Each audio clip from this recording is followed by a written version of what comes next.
So hello everyone, welcome back to another video. তো আজকে কথা বলবো রাজ চক্রবর্তী পরিচালিত সিরিজ তার আবার প্রলয় সিজন 2, সেটা জি5-এ চলে এসছে। তো যারা এই সিরিজটার জন্য এক্সাইটেড ছিল আমার মতো, এবং বিশেষতভাবে যারা অনিমেষ দত্তর ফ্যান, তো তাদের জন্য বলে রাখবো যে তারা আগে সিরিজটা তারা কন্টিনিউ করুক, তারপরে হয়তো রিভিউজ বা সমস্ত কিছু দেখবে। আমার মনে হয় এটা পার্টিকুলারলি কারণটা হচ্ছে এই সিরিজটা আমি যেরকম এক্সপেকটেশন রেখেছিলাম, বা এই সিরিজটার প্রতি হোক কলরব বলে একটা সিনেমাও এসেছিলো কদিন আগেই, সেই কাজটা নিয়েও যেরকম এক্সপেকটেশন রেখেছিলাম, দুটো কাজই কিন্তু সেই জায়গায় ব্যালেন্স করতে পারেনি, সেইভাবে ওয়েল এক্সিকিউট কাজ নয়।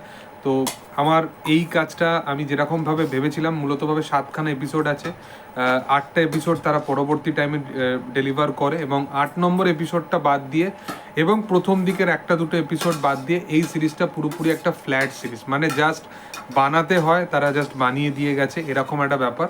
বাট ওভারঅল যদি থ্রু আউট সিরিজটাকে যদি দেখা যায়, এখানে আমি বলবো যে এটা রাজ চক্রবর্তীর কমার্শিয়াল লেভেলের কাজের খুবই দুর্বল একটা কাজ, মানে হোক কলরবের থেকেও এই কাজটাকে মানে দুর্বল কাজ বলা চলে।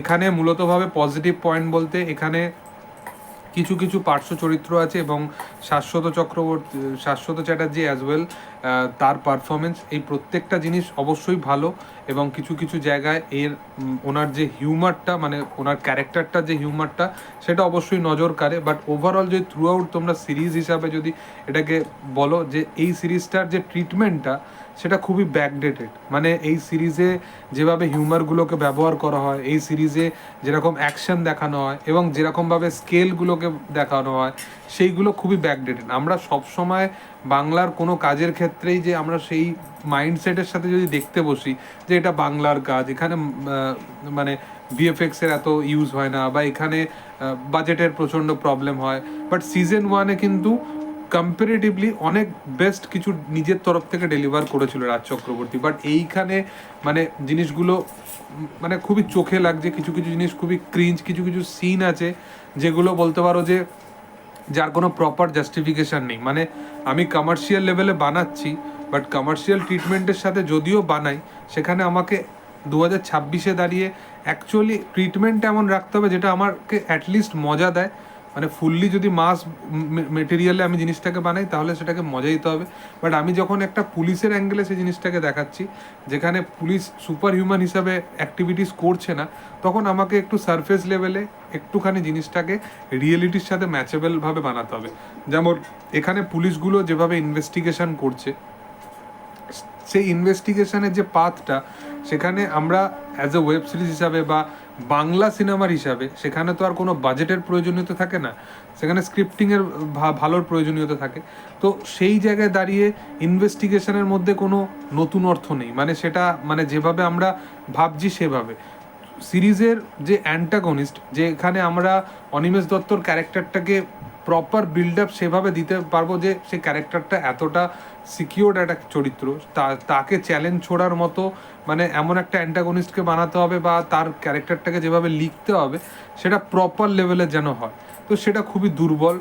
ইনভেস্টিগেশন একদম ভালো নয়, পুলিশগুলোর নিজেদের মধ্যে যে ইকুয়েশন, সেগুলো বিশাল লেভেলের গ্যাপ আছে, এবং এটার পাশাপাশি পুলিশগুলো মধ্যে একটা পুলিশ যদি মারা যায়, তো সেখানে পুরো সিরিজের মধ্যে সে মারা যাচ্ছে, সেটার ইম্প্যাক্ট কি পড়তে পারে, ক্যারেক্টারগুলোর ব্রেকডাউন হচ্ছে কি না, বা সেই ক্যারেক্টারটা এতক্ষণ ধরে সিরিজের মধ্যে ছিল, সে হঠাৎ করে চলে গেল, সেই যে ইমোশনাল ব্যাপারটা অ্যাজ এ অডিয়েন্স হিসাবে, সেই কানেক্টিভিটিটা থ্রু আউট সিরিজের মধ্যে নেই।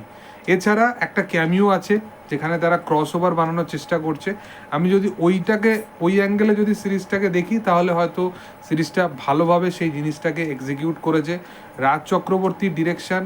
আমি যেহেতু এখানে ডিরেক্টর রাজ চক্রবর্তী, সেহেতু আমার মনে হয় যে আবার প্রলয় সিজন 2 ভালো কাজ নয়। তার বড় রিজন হচ্ছে রাজ চক্রবর্তী একমাত্র কমার্শিয়াল লেভেলের ডিরেক্টর যে এর চেয়ে অনেক অনেক বেটার কাজ ডেলিভার করতে পারে, এবং এর চেয়ে অনেক বেটার কাজ সে ডেলিভার করেছে, সেটা ফিকশানভাবে হোক বা রিয়েলিটি মেনটেন করে হোক, সব জিনিসটাকে সে মেনটেন করে সে একটা action oriented proper cinema deliver করেছে। তো রাজ চক্রবর্তীর কাছ থেকে আমাদের এক্সপেকটেশন অনেক বেশি, এবং শাশ্বত চ্যাটার্জির এই ক্যারেক্টারের প্রতি আমাদের এক্সপেকটেশন অনেক বেশি ছিল। সিরিজের পার্ট ওয়ানের ক্ষেত্রেও অনেক বেশি প্রবলেম দেখা গেছিলো, বাট সেখানে হিউমারটা অনেক বেশি ওয়ার্ক করেছে। বাট এখানে আমাদের ক্ষেত্রে ওই হিউমার বা এন্টারটেনিং যে ফ্যাক্টরটা সেটা একদমই থ্রু আউট সিরিজে ওয়ার্ক করছে না। তো এই সিরিজের মধ্যে আমার বিশেষতভাবে বেশি পজিটিভ পয়েন্ট নেই, তো এই একটা মিক্সড রিয়াকশান পুরো থ্রু আউট সিরিজটা নিয়ে, তাই এভাবে এলোমেলোভাবে আমাকে বলতে হলো। তো যাই হোক, তোমাদের কি বক্তব্য আবার প্রলয় সিজন 2 নিয়ে, সেটা অবশ্যই তোমরা কমেন্ট সেকশনে জানিও। ভিডিও যদি ভালো লেগে থাকে তোমরা লাইক করো, শেয়ার করো, সাবস্ক্রাইব করো চ্যানেলটিকে, এবং পাশে থাকা বেল আইকনটা অবশ্যই প্রেস করে দিও। Thank you all, by.